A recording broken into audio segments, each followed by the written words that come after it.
Rasulullah merupakan teladan abadi. Semua tingkah laku, perbuatan dan ucapannya menjadi contoh yang harus diteladani. Ia merupakan insan sempurna yang tidak memiliki kekurangan sama sekali.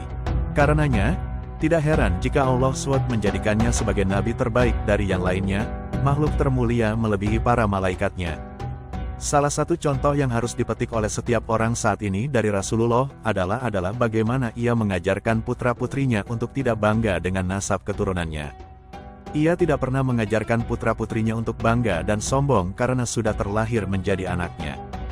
Bahkan ia murka andaikan ada dari salah satu keturunannya yang membanggakan diri karena sudah menjadi keturunannya.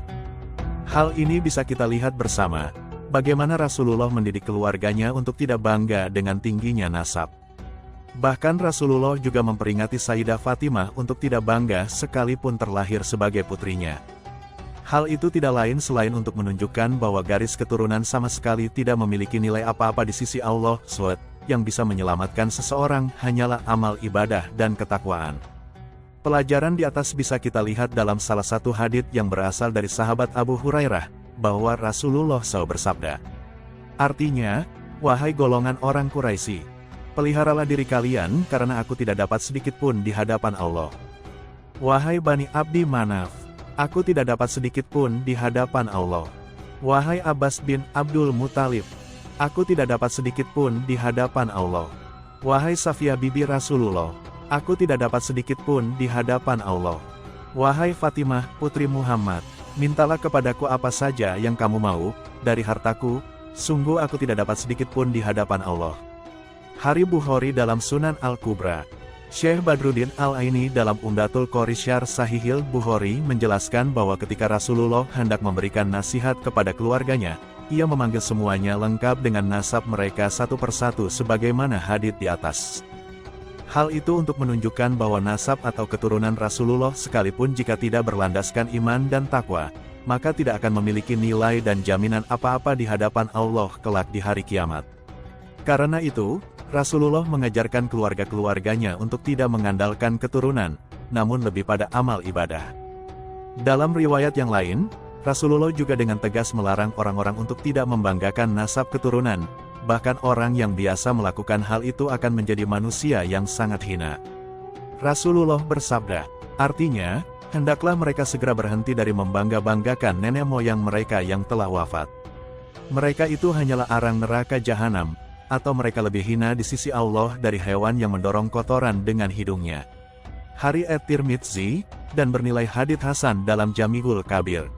Dengan demikian, maka tentu membanggakan keturunan sama sekali bukanlah contoh meneladani akhlak Rasulullah yang sangat anti dengan kepopuleran nasab. Ia merupakan tipikal manusia yang memandang semua manusia sama saja, tidak ada yang lebih mulia dan lebih sempurna hanya dengan bermodalkan keturunan. Bagi Rasulullah, kemuliaan sejati hanyalah dengan ketakwaan dan ketaatan. Hal ini sebagaimana disebutkan dalam satu hadisnya, yaitu, artinya, wahai manusia, ketahuilah bahwa Tuhan kalian adalah satu, dan bahwa nenek moyang kalian adalah satu.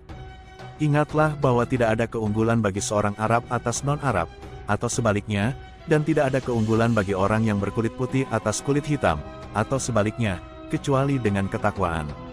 Hari Ahmad dalam Jami'ul Hadits. Beberapa penjelasan di atas memberikan pelajaran bagi kita bahwa nasab keturunan memang benar-benar tidak layak untuk dibanggakan.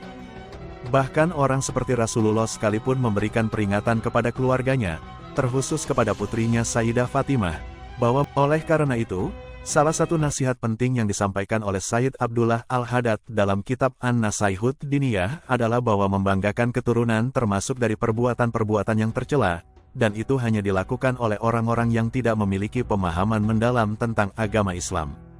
Dalam kitabnya ia mengatakan, artinya, termasuk dari sifat sombong adalah menganggap dirinya suci, menyombongkan diri karena menjadi keturunan orang-orang saleh dan mulia, membanggakan diri dengan keturunan.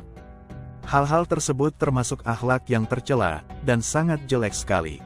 Sungguh hal itu terkadang menimpa sebagian keturunan orang-orang yang terpandang, yang mana mereka tidak memiliki pandangan batin dan tidak mengetahui hakikat ajaran Islam. Sayyid Abdullah Al-Haddad, An-Nasaihut Diniyah wal Wasyayal Imaniyah, Beirut, Darul Kutub Ilmiah, Tet, halaman 189. Lebih lanjut, Sayyid Abdullah Al-Haddad juga menegaskan bahwa orang-orang yang menyombongkan diri karena keturunan atau karena leluhurnya, maka mereka tidak akan mendapatkan keberkahan dari mereka. Sebab bagaimanapun, keberkahan dan kemuliaan para leluhur bisa terus mengalir kepada keturunannya jika mereka bisa meneladani semua yang dilakukan oleh para leluhurnya, mulai dari ibadah dan amal saleh, serta tidak sombong dengan kualitasnya. Selain itu, Al-Quran juga dengan tegas memberikan peringatan kepada semua umat Islam bahwa derajat dan kemuliaan tidak diukur dengan keturunan, nasab, ras maupun bangsa, namun ketakwaan. Hal ini sebagaimana tertulis dalam surat Al-Hujurat ayat 13. Ayat ini juga menjadi penegas larangan membanggakan keturunan. Ahmad bin Mustafa Al-Farran dalam Tafsirul Imami Asy-Syafi'i mengatakan, artinya, sesungguhnya yang paling mulia di antara kamu di sisi Allah ialah orang yang paling bertakwa. Qs Al-Hujurat 49:13. Maksudnya, bahwa yang paling tinggi derajatnya di sisi Allah adalah yang paling bertakwa dari kalian. Dan dalam ayat ini juga merupakan larangan untuk berbangga-bangga dengan keturunan. Ahmad bin Mustafa Al-Farran, Tafsirul Imami Asy-Syafi'i, Dar et-Tadmuriyah, Tet. Juz 3, halaman 1281. Dari paparan di atas, dapat disimpulkan bahwa Rasulullah merupakan potret teladan dalam mendidik putra-putri dan keluarganya untuk tidak pernah mengandalkan keturunan. Karena baginya, keturunan tidak memiliki nilai apa-apa di hadapan Allah jika tidak disertai dengan ketakwaan. Oleh karena itu, sudah seharusnya kita sebagai umatnya mencontoh teladan seperti ini, yaitu dengan cara tidak membanggakan keturunan. Selain itu, membanggakan diri dengan nasab juga awal petaka bagi setiap manusia. Karena dengannya, setiap orang akan merasa bahwa dirinya lebih mulia dan lebih hebat dari orang lain dan menganggap bahwa orang lain lebih rendah dari dirinya. Padahal, anggapan-anggapan seperti ini sama sekali tidak mencerminkan akhlak yang baik dan sopan. Semoga bermanfaat. Wallahu a'lam.